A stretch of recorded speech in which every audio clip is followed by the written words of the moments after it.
So you guys at Dino's took like 600 koozies or something from our booth. So between open house and everything. So we got new koozies. Of course, we got the pretty colors for the girls that drink the White Claws like myself.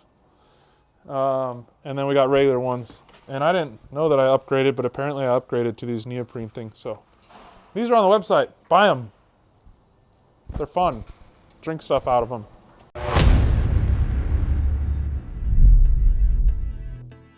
Hi, welcome back to another episode of the Trey 5 Customs YouTube channel.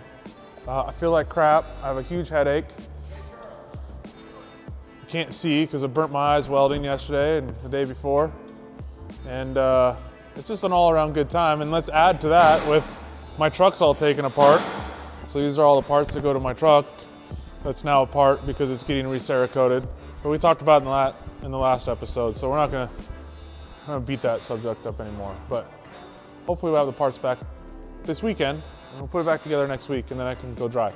To save space, we're stacking a little bit right now. So we've had all kinds of issues with the easiest LS swap ever. Supposedly the easiest LS swap ever has been an absolute nightmare for us. Fuel pressure issues, IAC issues, all kinds of just stupid little issues. But the good news is we just put an adjustable fuel pressure regulator on it. I've swapped the IAC, and I think we're 100%, but I gotta be able to drive it and make sure that we're 100% because it's gotta go to Florida, and I'm not sending anything across the country that I don't know is 100%, and it's also for a good friend of ours. So hopefully soon.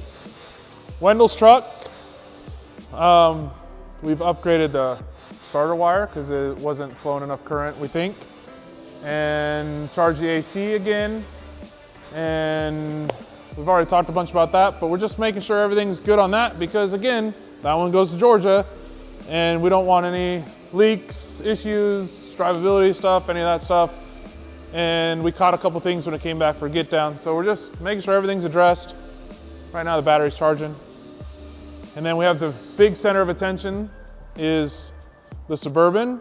And we're trying to focus a lot of time and energy on that thing right now because it's huge and it was stock frame and it was new frame and it was body and it was basically taking up the space of 3 vehicles. And the big thing that we're trying to do differently on this one that I've done on some of the other OBS and Tahoe builds is we're really paying attention to wheelbase on this because I feel like a lot of Tahoes, OBS's, there's not a lot of Suburbans done, but a lot of times when they're laid out, that wheel looks off-centered towards the rear. So a fun part about OBS trucks is that they have a lot of caster gain.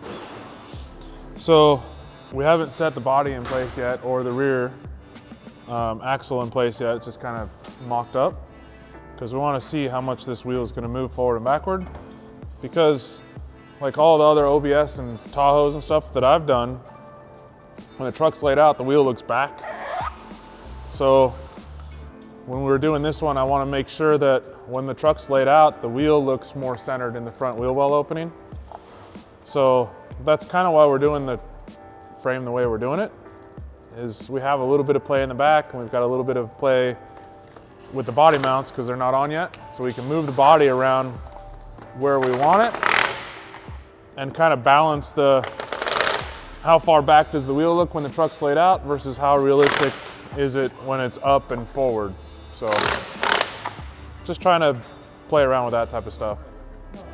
So we'll throw a jack on here because right now you can obviously tell that it's forward. Like you try to turn it, I mean it doesn't hit, so, but it does hit back there.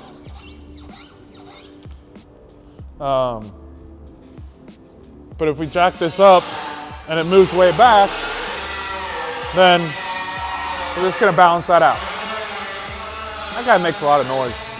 And we have turning radius and the body's centered and you know what I mean? Like all that shit. Like if he could drive it right there, you know, and have turning radius to like just do normal driving. Obviously 24s on an OBS, you're not turning lock to lock there. But that's what, 5-6 inches? Not even. And I like the idea of being centered when it's laid out, because that's when everybody's going to be looking at it. Yeah, for sure. And if it's that far forward, it gives us more firewall clearance. Spending some extra time. This is be the baddest Suburban out there, in my opinion. I mean, how do you go wrong with those wheels? And I mean, it's a simple chassis, but the chassis is doing everything it needs to do. Curry 9-inch in it. It's got an LS going in it, 4L80 transmission. Frank's going to take care of all the paint work on it, so it's going to be one of the nicest out there, if not the nicest out there, in my opinion.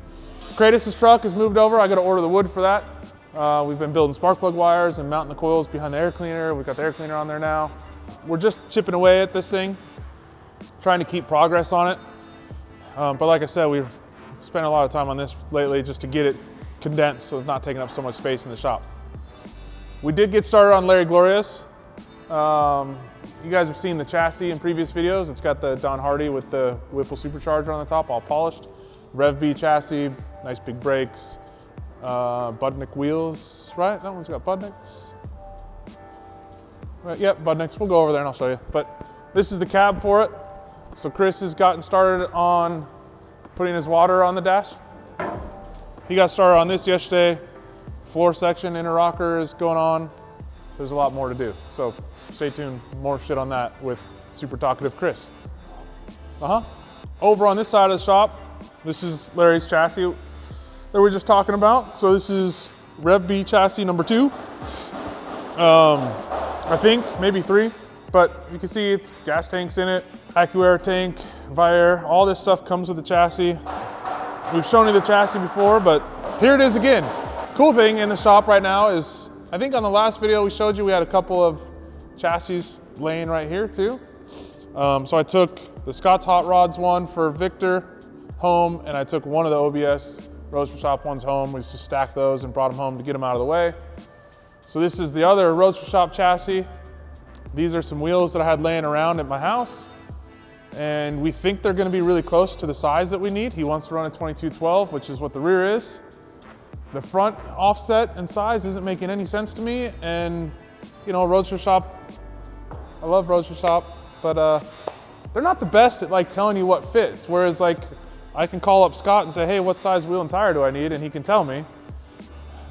They leave it to you a little bit more, which is fine, but it makes it harder to order wheels when you basically have to take the whole thing apart, put the chassis under it and figure it out. So luckily I had some wheels. I think they're really close, but what we're gonna do now is take apart this 13,000 mile, I think, 13,000 mile pace truck. Let's go look. It's cool because it's old and you don't have to turn the key on to see. 13,696 miles on this Indy pace truck, and it's mint. But we're gonna take it all apart and we're gonna cut it up, and we're not gonna touch the outside, and the only thing we'll have to touch on the interior is probably the carpet to fit the 4L80 transmission. But other than that, it's gonna stay looking just like this. Stock dash, stock seats, stock interior. We'll fix things like the headliner and the sun visors, but it's going on Roadster Shop chassis. It's getting an LSA from Boris over at Street Machinery. And yeah, it'll be quick and easy, hopefully. Shave a little bit of the firewall, throw some restroom hot air in it, maybe upgrade the radio, but keep the whole look of the Indy pace truck there. So that chassis up there is gonna go under this truck right here, and then we'll drive it away with 600 horse or whatever they do. Fun. And the golf cart's here. I don't know what they're doing to it, but they'll find. Oh, they're doing maintenance. It's on its 15,000 mile checkup. Because it probably does have 15,000 damn miles on the thing because they drive it everywhere. I tried to get them to drive it from here to Dino's, but they thought that might be too far, so we had to trailer it. We could have ran it down the sidewalk for sure. But anyway, thanks to everybody that took advantage of Black Friday and Cyber Monday weekend sale. We sold a bunch of shirts, a couple tailgate latch kits. Still have those on the website. We're working on adding some more stuff to the website. Working on some new products and things. So short video today, unless I rambled on a bunch. There's stuff over at Eye Candy if you want to go look, but I'm not going over there because I got to go get parts for the Suburban. Bye.